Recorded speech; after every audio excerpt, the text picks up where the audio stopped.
Hello and welcome to your snack sandwich. Today I have a quick video for you on Toupee tech.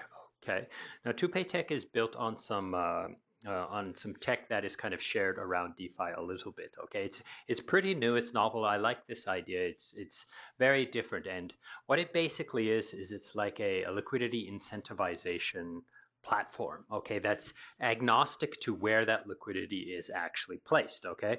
And I do have a flow chart for you that'll explain how this thing works. But before I go to the flow chart, I do want to mention, as always, come and read the docs here. My flow chart is based on the docs that is found here and how things are explained here. However, I'm told that the same system or a similar system is also deployed on ConvergeX on Polygon ZK EVM, as well as Deco on Mantle as well. Okay. So this thing came to my understanding or onto my desk because there's an opportunity down here for BVM WETH gauge rewards on Velocimeter. So on this gauge, on Velocimeter, they're going to be incentivizing this gauge with some OWIG tokens. So they take some OWIG tokens and they're going to put them on the gauge as rewards for some time period, okay? Now there are other airdrop participants or eligible people. So you can pause this video and kind of read through these and see if you fall into any of these situations and find out whether or not, like you might get some OWIG tokens, okay? Now, it's pretty, I'm going to use the flowchart to kind of explain everything. So let's just kind of swing over to the flowchart and kind of talk about what's going to happen and how does this tech work. Okay, so here we are on the flowchart. We have dollar bill, we have boosted bill, and we have grandma bill, right? All in the middle, we have Toupee tech. Okay, so they all have different kind of profiles a little bit, but they're all pretty similar. Okay, so the first one here we have dollar bill. Okay, he's going to provide ETH and BVM to Velocimeter and get the Velocimeter LP token. Now, normally he would take that LP token and immediately stake it in the Velocimeter gauge and earn those rewards. But in this case, he's just going to mint the LP token, okay? Boosted Bill is going to do something very similar on Aerodrome, but Aerodrome and Velocimeter are slightly different, so that's why I'm putting them both here. So he's going to take his ETH, his Aero, he's going to supply it to Aerodrome, and he's going to get the LP token, but not stake the LP token in the Aerodrome gauge. Grandma, she's going to do something very different. She's going to take some dye, and she's going to supply to Granary and get back a Granary C token, okay?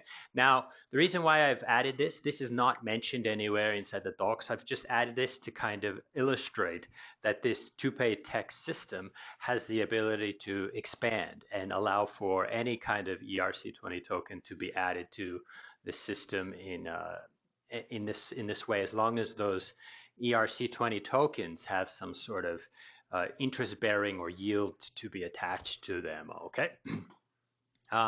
Moving on, so they're going to take their LP tokens, right?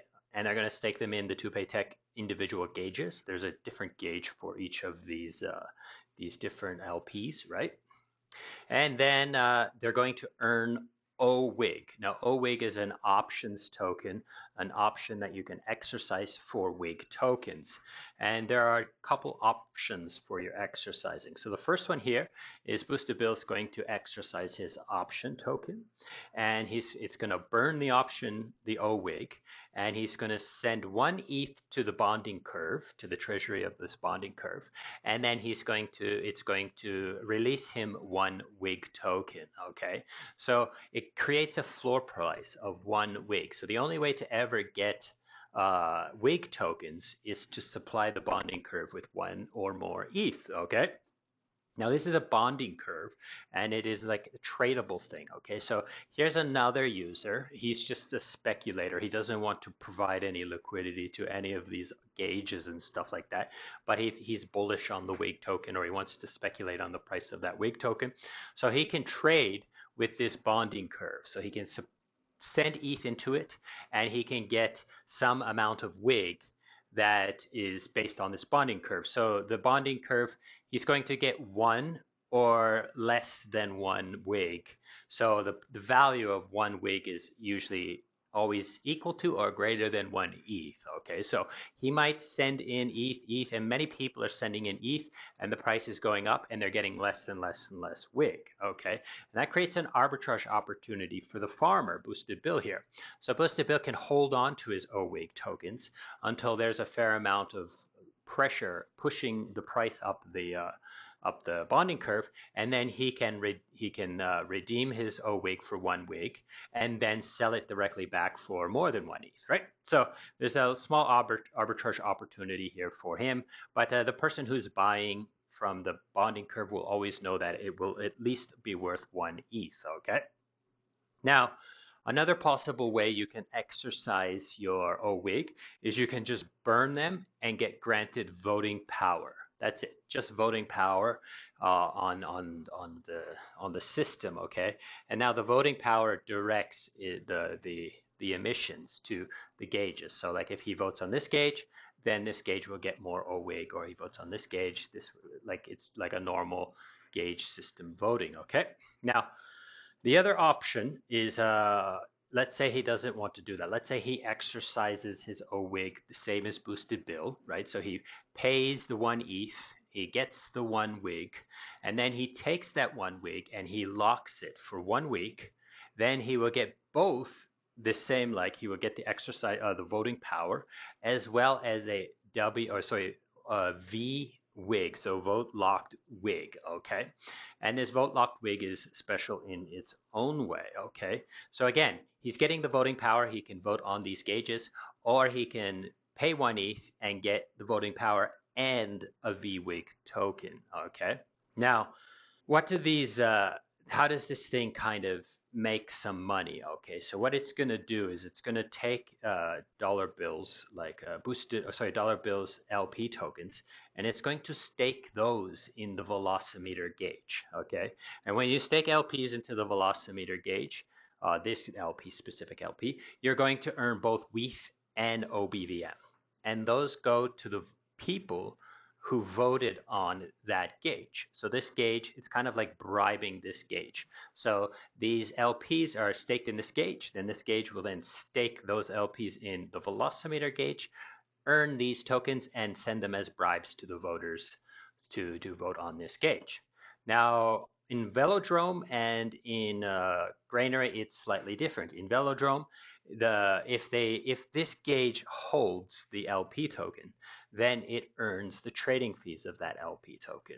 So that's not the case for Velocimeter. So these LP trading fees are then going to be used to bribe those VWIG voters to vote on this, okay? And then the granary, let's say you can take that granary token, you can stake it somewhere and earn grain tokens. Well, that's what this gauge will do then. They will design this gauge to stake that granary die, so G die or whatever it's called, into the granary, earn those granary tokens, and give those grain tokens to the people who vote on this gauge, okay? So that's kind of how that works. Now, there is one more special thing. If you are a VWIG token holder, then you can use it as collateral versus the bonding curve to borrow 1 ETH, okay?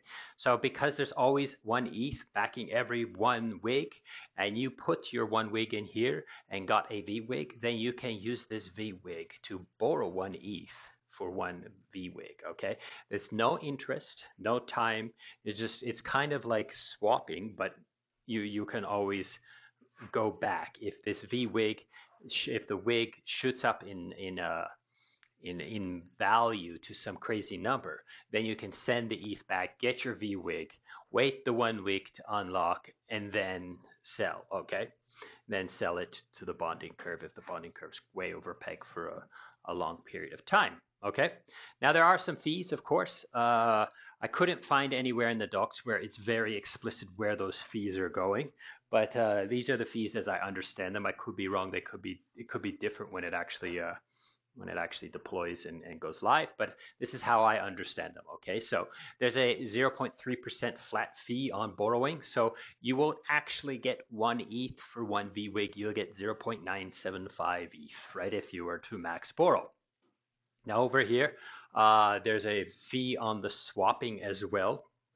So when you swap through the bonding curve, it's a standard 0.3% swap fee, okay? Now I have these fees going to the treasury because like I said in the docs, it doesn't explicitly say where they're going. So I assume they're gonna go to the treasury, but I'm not sure. Maybe they actually go to pro rata to all the VWIG holders or the voters or something like that. I'm not sure. So you'll have to ask the teams about this specific instance or this specific point. Okay, so that's pretty much it for today. I hope this has been interesting and useful. And thank you so much for watching, and goodbye.